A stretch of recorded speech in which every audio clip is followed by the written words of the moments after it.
In this lesson, we're going to be learning the front roll. So the front roll is the most basic of rolls. And we can either roll to a stop or we can roll to a standing position. So from here, rolling to a stop, what we're going to do is start from a crouch position like this. So both legs bent, squatting down, hands out. You're going to push your hands down on the ground in front of you like this, both hands side by side, and what you're going to do is you're going to allow yourself to go over, tuck your chin in to your chest, and as you go over, try not to hit your head on the floor as you go over, and try to make the movement as smooth as you possibly can. And when you finish, you're going to slap both hands down on the ground to bring yourself to a stop. So what it's going to look like, it's going to look like this. So from here, going over, okay, and down, just like this.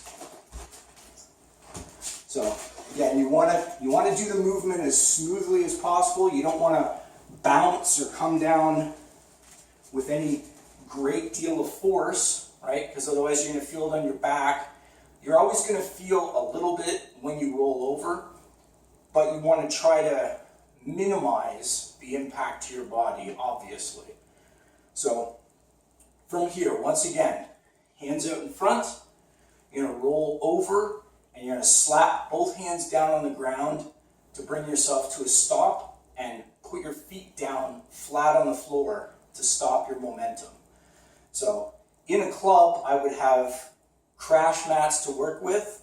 We wouldn't be doing this on a hardwood floor in the club. I would advise, if you're practicing these at home, you should have crash mats. The actual certified crash mats, not just a yoga mat or something like that. That's not good enough. You need crash mats for this. So from here, putting your hands out in front, flat on the floor, and then over like this and down. Okay? So that is front rolling. I'll do side view as well here. So crouching down, hands down in front of you, and then push yourself over and try to make as smooth of a roll as you possibly can. So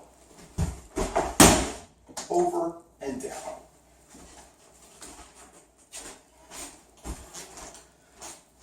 Do it one more time. So again, from here, hands out in front of you, and over and down. Now, if you want to roll to a standing position, you have to bend your legs as you're completing the roll and bring yourself up. So not easy to do from a front roll position, much easier to do from a side roll position. But we'll get to side roll in just a moment. So from here, if you want to get to your feet, you're going to roll, hands out in front, roll over,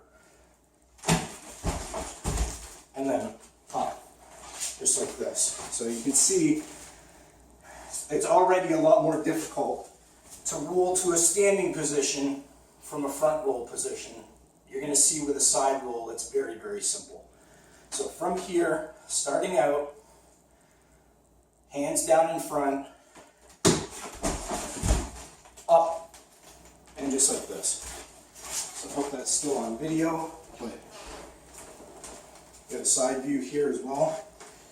So from here, so down, hands out in front, and rolling over to a standing position. So I'm almost into the wall there, but coming out to a standing position. So why is the rolling important and the falling? Well, because we're doing a lot more self-defense techniques now that involve throws. You have to be able to land properly to be safe. And we're also starting to move towards blue belt level, where we're going to be doing a lot of aerial techniques, and that means greater risk And that means if something goes wrong, you're going to need to know how to fall correctly, how to roll out of harm, for example. Sometimes instead of a fall, you can actually roll out of danger if somebody throws you. So those are some of the reasons why we do rolling and why we do the break falling and why we introduce it now. But of course, there's a lot of applications for doing rolling techniques. They can even be used as part of an attack or to get yourself away from harm as a defense. But we will get into that. But that is the front roll, both front roll to a stop and front roll to a standing position.